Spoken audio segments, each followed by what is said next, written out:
But if you tell me that you don't want children, nor do you want to date men who have children, and you are 35 plus, I will tell you that that will significantly diminish your pool.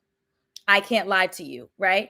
And I'm also not going to lie and tell you that I know the stats off the top of my head. But if we're looking at the amount of men who have children who are plus 35, and you're not willing to date men with children, and also not wanting any yourself, because many of them may have held off. They don't have children, but they want some, right? When the time is right with the right woman.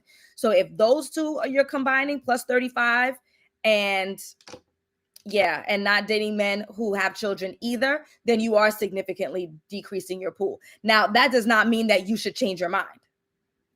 I'm not telling you that you should change your mind at all. But what I'm saying is, as you already have theorized, that it does reduce your pool. So what does that mean? So again, remember, on this page, we're not only talking about the problem, but we're also talking about the resolution. So what does this mean for you? This means for you that you need to be more steadfast than the average woman when it comes to your efforts in dating and relationships. I always tell women, because they're under this belief many times that all they have to do is sit back and look pretty in a corner, right? Or never go outside, or don't get on dating apps, and then a husband's just going to poof and appear on their porch. And that's not practical or realistic for anybody. But specifically for you, someone who is going to be a little bit more stringent than the quote unquote average woman, that means you're going to have to be more steadfast. That means that you're going to have to be on your dating app or apps. I recommend no more than 2 every single day swiping.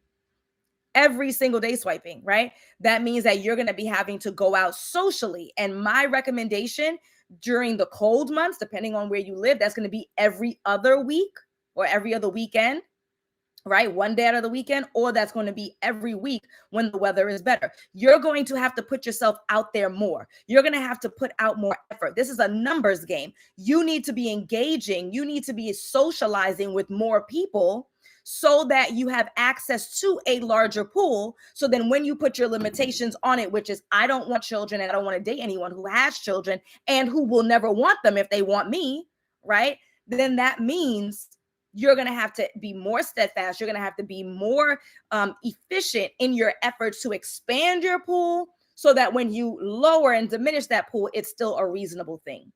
Does that make sense? That's an excellent question. Can a tomboy balance both sides, dress up and dress down, and still find true love that will accept both sides?